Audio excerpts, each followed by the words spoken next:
Encuentra la cosa amada, la Iglesia. En la oración se afianza el deseo de ser fiel y el misterio de la Iglesia se va desvelando. Y por fin su oración es escuchada. El primer ministro le da plena absolución. Y así Francisco vuelve a Barcelona, después de pasar 10 años en el exilio. La reina lo ha declarado inocente y le extiende un escrito que así lo demuestra. Si siempre oyó la llamada de lanzarse a predicar, Dios es hoy una vivencia y lo tiene que anunciar. Y en la respuesta, misión. Mientras él predica, Dios se digna revelarle cuál va a ser su misión. Fue estando en Ciudadela, orando en la catedral, cuando descubre en la iglesia su más querido ideal. Francisco, en toda su vida, ya no podrá olvidar, ya no tendrá más duda. Por la iglesia ha de vivir. Ya no es un sueño, es un carisma, un estilo, un modo de vivir, porque solo a ella quiere servir. Dios le muestra que la iglesia es la comunidad, todos, sin excepción. Y para llevar la buena nueva, irá por grandes ciudades. Por seguir esta llamada, él, que tanto quería orar, buena parte de su vida le dedicará a predicar. Un apóstol de María. Vuelve a Palma de Mallorca y predica con ardor en Lérida, en Tarragona, Barcelona y Mataró. Predica el mes de María y publica una edición. Él vivió el marianismo en su más profundo celo, guiado por la vivencia que comunica el Carmelo. Ve que María refleja como un limpio espejo la belleza de la Iglesia. Por eso María es la madre de las virtudes, que nos ayuda para que nosotros podamos reflejar también esa belleza. Profeta del Vaticano II. Lo que más tarde el concilio en el siglo XX diría, ya lo intuía Francisco mucho tiempo atrás. La Iglesia es el cuerpo de Jesús, es el pueblo de Dios. La Iglesia es Dios y los prójimos, en unidad perfecta y sin división. María, modelo de la Iglesia. María se le manifiesta cuando Él ya lo ha dado todo, y en la misión por la Iglesia, que a tanta entrega ha llegado, y le promete que no lo abandonará en las luchas y fatigas que por la gente ha de pasar.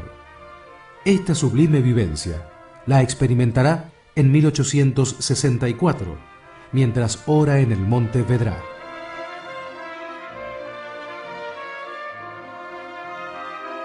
El fundador.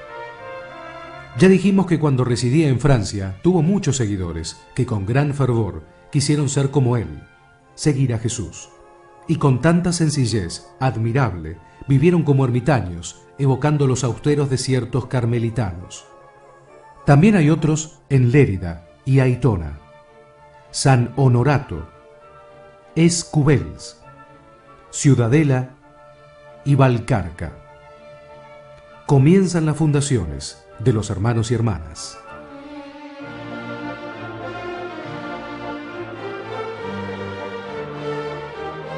Siempre la Iglesia.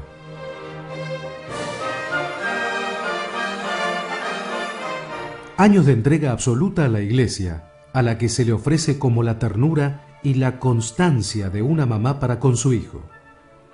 Por eso buscará la manera de servir a la Iglesia, que para Francisco son los niños en las escuelas, los enfermos y los marginados. Durante la guerra de 1936, muchos de los hermanos que él fundó fueron asesinados.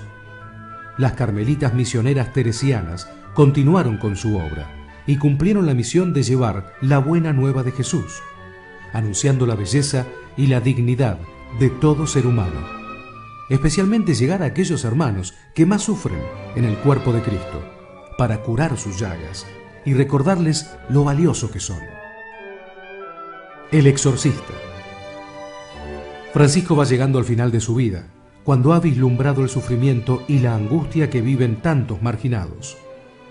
Cada día ve más hombres considerados enfermos de dolencias muy extrañas, sin que nadie les dé remedio. Son muchos los que así sufren y no tienen dónde ir. Van buscando en Barcelona quien los quiera asistir.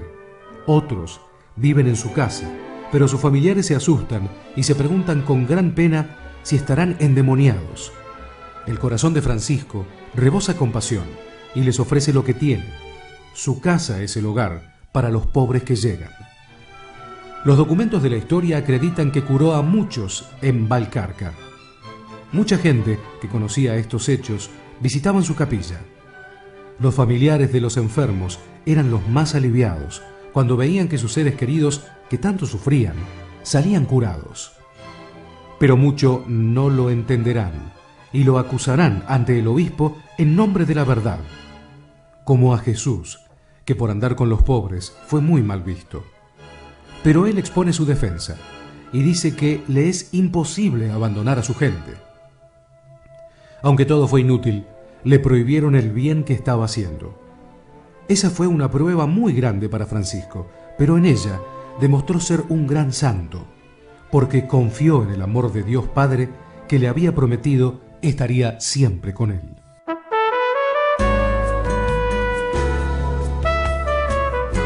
Y se fue a Roma.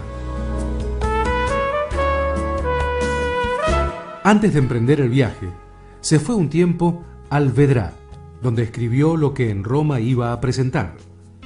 Era el 8 de diciembre de 1866, cuando como un peregrino llega a Roma. Lo ayudan las carmelitas y en secreto presenta al Papa unos documentos con su caso detallado. ¿Quién como Dios? El amor de Francisco es muy creativo. Publicó un semanario al que llamó El Ermitaño, donde ha dejado muchas enseñanzas del mal y del bien que hay en la vida. A la cárcel se ha dicho. Hacia el final de su vida tuvo aún más tribulaciones. Los políticos lo acechaban, por eso lo perseguían, le registraron su casa y nunca lo dejaron en paz. Mientras tanto, él pensó que aquel barrio necesitaba un hospital.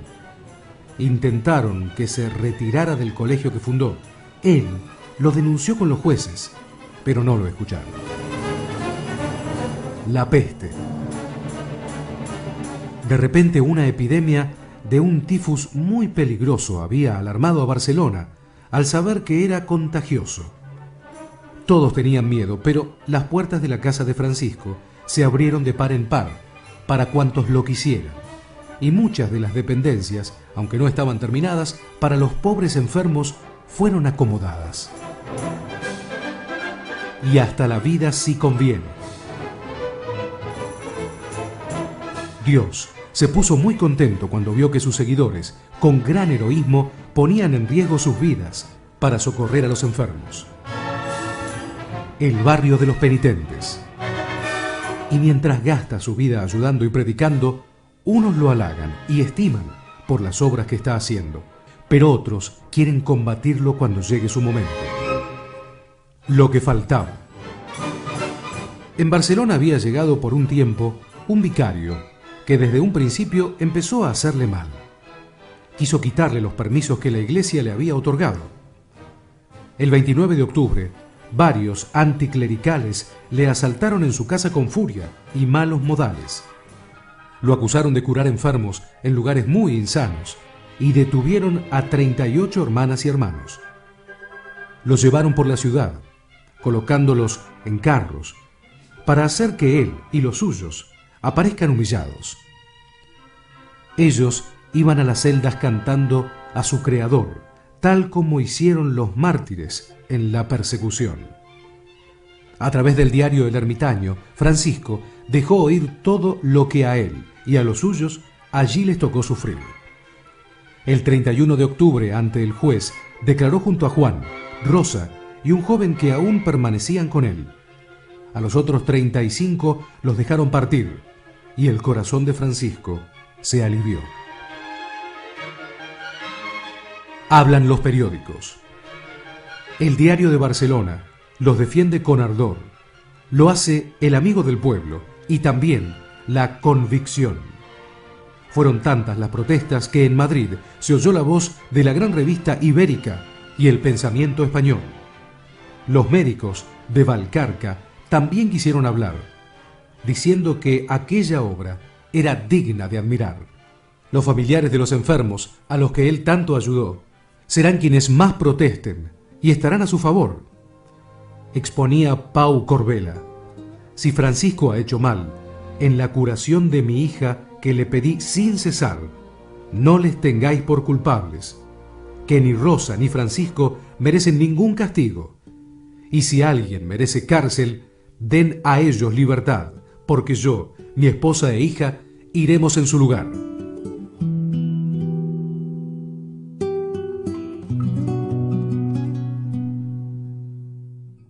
Las cartas que él escribía mientras estuvo en prisión son el mejor testimonio de su amor y su perdón. En ellas daba coraje a todos sus seguidores, diciéndoles: por Dios, es gloria soportar contradicciones. ¡Y qué malicia! El vicario no lo ayudó, y el tribunal le hizo continuas preguntas que lo tendrán atormentado. El padre Palau repite a todas horas: solo por Cristo he actuado. Después de pasar 2 meses en la cárcel, encerrados, el juez declaró la sentencia: que fueran todos liberados. Francisco podía vivir libre y predicar, aunque la causa continuaría hasta alcanzar una sentencia final. Francisco murió antes de escuchar, por parte de los jueces, su inocencia.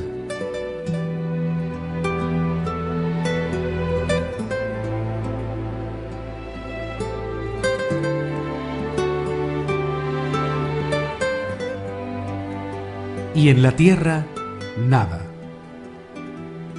Legalmente, esta sentencia en la que fue declarado inocente ya no la escuchó, porque a su abogado se lo dijeron el día anterior al que Francisco muriera.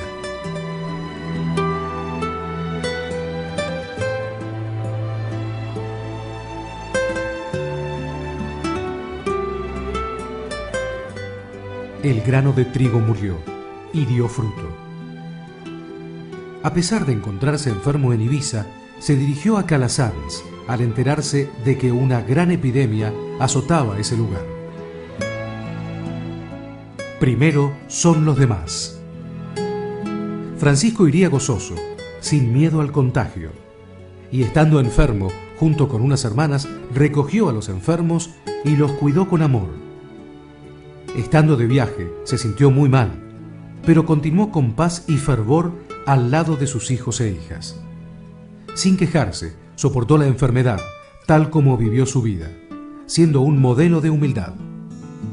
Y mientras se despedía, en aquella hora suprema, exclamó con viva voz: «Ya es la hora, Teresa». Era el 20 de marzo de 1872. ¿Y de qué murió este hombre? El médico afirmó que se trató de una pulmonía, pero algunos conocidos dieron pronto otras versiones, diciendo: este gran hombre murió por los pecadores. Y las engendró misioneras. De aquella muerte gloriosa sale la resurrección. Su obra se perpetúa de una u otra nación. Hoy llegan hasta la cueva que construyó con su hermano Juan muchos peregrinos de todo el mundo. En el cielo se sabrá todo. La eficacia de una vida solo Dios la juzgará, pero mucho comentó la prensa en aquel 20 de marzo de la virtud que en tierra Francisco dejó a su paso. Y comentando su vida, decían que él era un santo por haber amado tanto. El Papa Juan Pablo II lo beatifica el 24 de abril de 1988. Digo en nombre de la Iglesia que Francisco Palau y Kerr practicaba las virtudes con heroísmo, amor y fe.